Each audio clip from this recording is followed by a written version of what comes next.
কিরে ভয় পাইয়া গেছিলি? ভয়? কেমন ভয়? মরণের ভয়?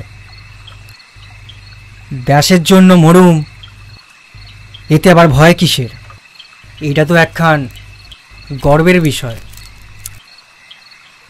আর দেশ মায়ের জন্য মরুম বলেই তো এত কিছু।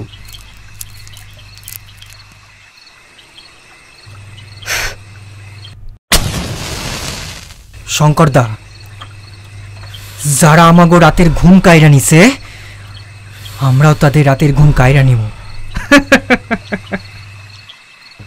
আর এর জন্য যদি মারতে ও মরতেও লাগে, আমি দুটাতেই রাজি।